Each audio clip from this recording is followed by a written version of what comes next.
नमस्ते सभी को। आज हम एक ऐसे समाज में जी रहे हैं जहां हर पल एक भाग दौड़ बनी हुई है। डोंट फॉरगेट कि हर साल आईसी में 4 लाख एप्लीकेशंस आते हैं और उनमें से सिर्फ 200 सेलेक्ट होते हैं। यू और ये फिनिश्ड ब्रोकन एग्स। मेरे खुद के बेटे ने 3 साल अप्लाई किया था, rejected every time. Remember, life is a race. अगर तेज नहीं भागोगे तो कोई तुम्हें कुचल के आगे निकल जाएगा। आज हर व्यक्ति एक ऐसी दौड़ में दौड़ रहा है जिस दौड़ की कोई फिनिश लाइन है ही नहीं, और इस दौड़ में हम खुद को, अपने प्रियजनों को और अपनी आंतरिक शांति को कहीं ना कहीं खोते जा रहे हैं। आज की लाइफ ही स्पीड है। आज प्रोडक्टिविटी जैसे कि एक रिलीजन बन गया है और आजकल हर व्यक्ति फोमो से सराउंडेड है। FOMO, fear of missing out. आज हर चीज जल्दी में और बहुत ज्यादा देखना है, चाहे वो नेटफ्लिक्स पे मूवी हो, पैसा कमाना हो या कोई भी काम हो, बहुत जल्दी जल्दी और बहुत ज्यादा करना है। सुबह उठना, तैयार होना, काम करना और फिर से सो जाना, और इस पूरी रूटीन में हैप्पीनेस की तो जगह ही नहीं बचती।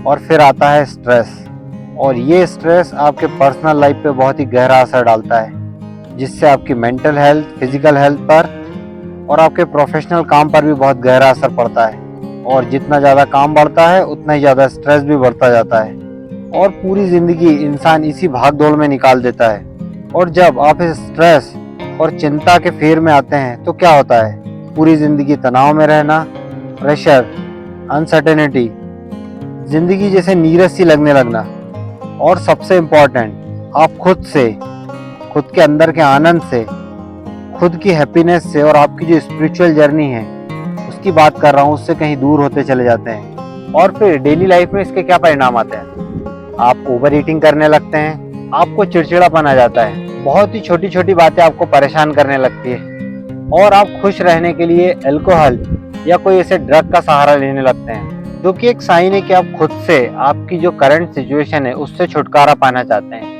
ये दर्शाता है कि आप अपनी जो खुद की पर्सनालिटी उससे दूरी बनाने के लिए कुछ सब्सटेंस या अल्कोहल लेना चाहते हैं, और फिर इसके परिणाम निकल के आते हैं sleep issue, cold, weight gain, heart issue और डिप्रेशन। और कभी कभी तो लाइफ इतनी मोनोटोनस हो जाती है कि सुसाइडल थॉट्स आने लगते हैं, और काफ़ी लोग सुसाइड कर भी लेते हैं। और आपको ये जानकर आश्चर्य होगा, हर 4 मिनट में एक इंसान सुसाइड कर रहा है, हर घंटे में एक स्टूडेंट सुसाइड कर रहा है। हार्ट अटैक तो इतना कॉमन वर्ड हो गया है आजकल कि आप सब जानते ही हैं। हर मिनट में 4 लोग हार्ट अटैक से जूझ रहे हैं। डायबिटीज सभी के लिए फैमिलियर हो चुका है। आपके घर में या आपके रिलेशन में किसी न किसी को डायबिटीज होगी ही, 100% श्योर। वर्ल्ड हैप्पीनेस रिपोर्ट के अनुसार एक सर्वे हुआ जिसमें 140 देशों का सर्वे हुआ, जिसमें इंडिया 126वें 126 पोजीशन पे है। तो आपको ये सोच के आश्चर्य नहीं होता है कि इंडिया, जो कि संतों की भूमि है, जहाँ पर राम, कृष्ण, बुद्ध, महावीर जैसे बड़े बड़े उपदेशक हुए, जिन्होंने शांति और जीवन को आनंद से जीने की कला सिखाई, उस देश में हमारा 140 देशों के सर्वे में हमारा नंबर 126 नंबर पे है। बड़े ही शर्म की बात है। तो ऐसा क्यों हो रहा है? हैप्पीनेस इंडेक्स इतना क्यों गिरता जा रहा है? इसका कारण है पास्ट लाइफ, और इससे कैसे निजात पाया जाए और कैसे हम अपने जीवन को बेहतर बना पाए, तो आपको समझना होगा art of slow living. Slow living एक ऐसा जादू है जिसको आप अपने जीवन में अपना के अपनी प्रोडक्टिविटी तो बढ़ा ही सकते हैं, लेकिन उसके साथ जिंदगी को एक बेहतर जीने की कला भी सीख सकते हैं। आइए जानते हैं क्या है स्लो लिविंग।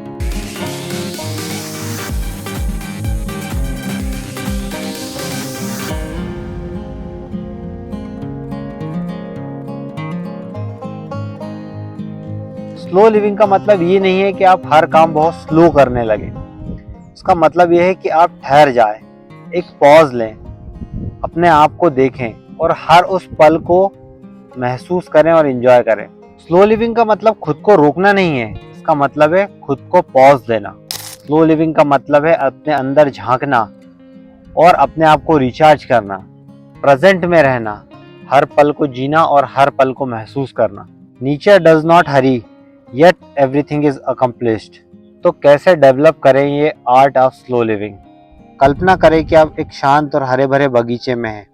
आपके चारों ओर केवल प्रकृति की आवाज़ें हैं, पक्षियों का चहचहाना, हवा का बहना, मध्यम संगीत। ऐसे में आपकी आत्मा एक अनकही शांति को महसूस करती है। जब हम अपनी ज़िंदगी की गति को धीमा करते हैं तो हमें शांति को महसूस कर सकते हैं। शांति को अपनाना कठिन नहीं है, बस इस पल के लिए रुकने और खुद को महसूस करने की कला सीखने की ज़रूरत है। हर सांस में, हर एक धड़कन में एक नई शुरुआत होती है, तो क्यों ना हम रफ्तार को धीमा करें और इस पल को जिए।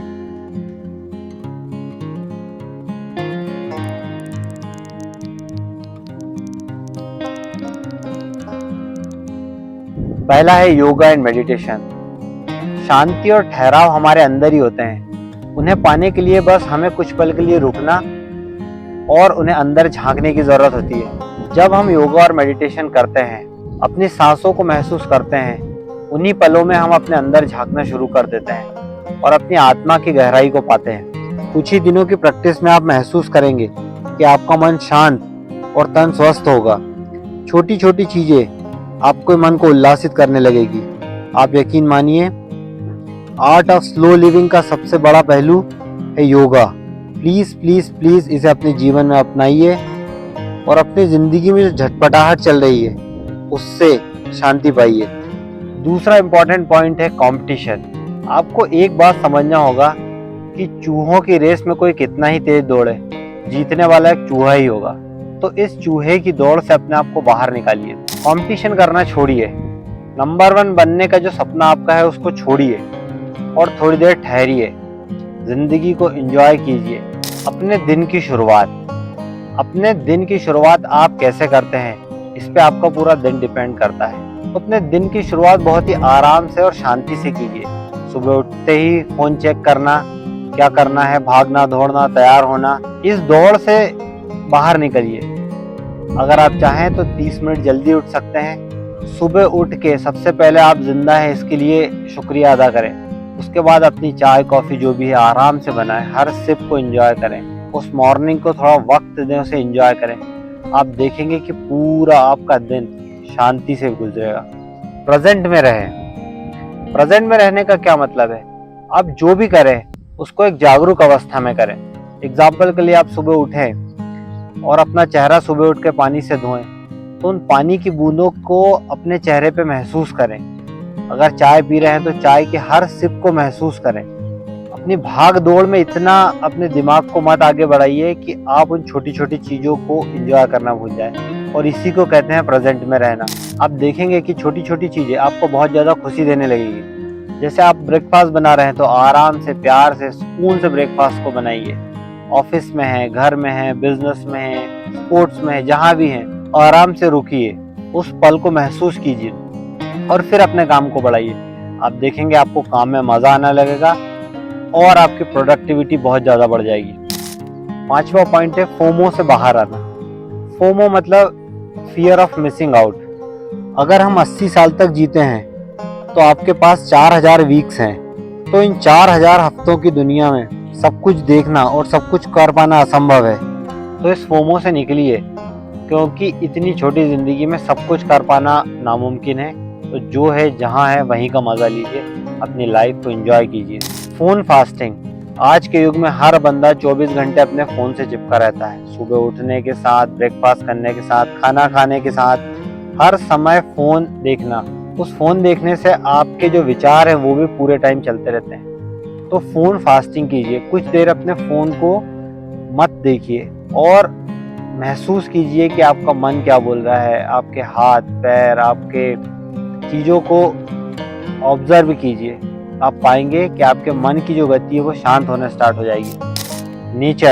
नेचर एक ऐसी परमात्मा की दी हुई चीज़ है कि अगर उसको आप महसूस करें, आप आपके गार्डन में जाएं, गार्डनिंग करें या कुछ ना करें, तो इस अनंत आकाश के नीचे बैठ के थोड़ी देर के लिए इसे महसूस करें। आप पाएंगे कि इसकी जो विशालता है और इसका जो पवित्रता है, सिर्फ महसूस करने भर से वो आपके अंदर आने लगती है। लेकिन इस फास्ट लाइफ में किसके पास टाइम है कि इसे महसूस करें? लेकिन असली खुशी आप महसूस करेंगे, आप बस नेचर के पास जाके बैठिए और आप देखेंगे आपका मन कैसे प्रसन्न हो जाएगा। आर्ट ऑफ स्लो लिविंग की कला जो है इतनी महत्वपूर्ण है कि सभी देश इसे आज अपना रहे हैं। तो आइए थोड़ा समझने की कोशिश करते हैं कि बाकी देश क्या करते हैं जिसे आप भी अपने जीवन में अपना सके और इस छटपटाहट भरी जिंदगी में सुकून पा सके। तो पहले बात करते हैं स्वीडन की। स्वीडन ने एक कॉन्सेप्ट इजाद किया है जिसका नाम है लेगोम, जिसका मतलब है मिनिमलिस्ट लिविंग। इसका मतलब है ना जरूरत से ज्यादा चीजें रखना, ना जरूरत से कम चीजें रखना। जिस चीज की आपको जरूरत है सिर्फ उतनी चीजें। स्वीडिश पीपल कुछ भी चीजें बस यूं ही नहीं खरीदते, वो जितनी जरूरत है सिर्फ उतनी ही चीजें अपने पास रखते हैं। और इससे होता क्या है कि वो काफी रिलैक्स और शांत महसूस करते हैं। नॉर्वे के लोगों में कॉन्सेप्ट है जिसे कहते हैं फ्रिलुत्सलिव, जो कि नेचर से जुड़ा है। इसमें आपको किसी नेचरिस्टिक जगह में जाना है, बिना फोन बिना कैमरा के। Just be with the nature, listen to the nature, smell it, feel it and observe it.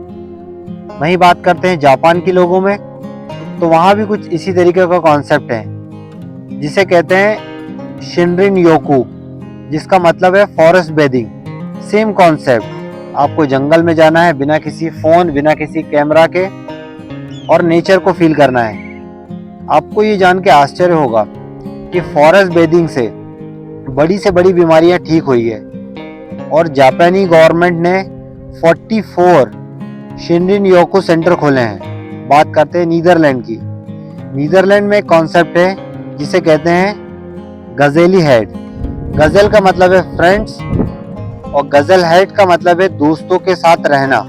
इस कॉन्सेप्ट में आप पुराने दोस्तों के साथ रहते हैं, अपने लिए नए मोमेंट क्रिएट करते हैं, पुराने मोमेंट्स को जीते हैं। बात करते हैं आइसलैंड की। आइसलैंड में कॉन्सेप्ट है जिसे कहते हैं ग्लूक विदुर। ग्लूक का मतलब है ग्लास और विदुर का मतलब है वेदर। क्योंकि आइसलैंड का मौसम ऐसा है कि वहाँ बाहर नहीं जाया जा सकता, तो लोग अपनी विंडो पर बैठकर बाहर का खूबसूरत दृश्य देखते हैं और ग्लास ऑफ कॉफी और या फिर ग्लास ऑफ वाइन के साथ इस वेदर को एंजॉय करते हैं। वहीं बात करें इटली की, तो इटली में एक कॉन्सेप्ट है जिसे कहते हैं डोल्चे फॉर नियंते, जिसका मतलब है डूइंग नथिंग। ये एक बड़ा ही इंटरेस्टिंग सा कॉन्सेप्ट है जिसमें इंसान कुछ नहीं करता, शांत जगह पर बैठ जाता है बिना किसी एजेंडा के, बिना किसी टॉपिक के, बिना किसी लड़ाई के, न जॉब, न बच्चे, न रिलेशनशिप, सारी चिंताएं छोड़ के बस एक ही काम करता है, डू नथिंग। अब आपको लग रहा होगा कि सभी देशों में गवर्नमेंट इतना सब कुछ कर रही है, तो इंडिया में ये सब चीजें क्यों नहीं है? लेकिन आपको समझना होगा, इंडिया एक योग भूमि है। जो हमारे पास है वो किसी के पास नहीं है। हमारे पास ज्ञान है योग का। तो अगर आप इस आर्ट ऑफ लिविंग के कॉन्सेप्ट को समझना चाहते हैं तो आप योग को अपने जीवन में अपनाइए। योग को as a exercise, as a stretching या बहुत बड़े बड़े आसनों की तरह न लेके, योग को सिर्फ आप शांत बैठ के पद्मासन लगा के और 5 मिनट अपने आप को ऑब्जर्व करते हैं, ये करना भी योग के अंतर्गत ही आता है। तो आर्ट ऑफ स्लो लिविंग को अपने जीवन में अपनाइए। थोड़ा धीमे हो जाइए, थोड़ा रिलैक्स हो जाइए। भाग दौड़ में सभी को एक दिन मरना ही है, कहाँ जाना है? तो शांत होकर इस जीवन को जिए और आप देखिएगा कि आप कितना ज़्यादा एंजॉय करेंगे अपने जीवन में। धन्यवाद।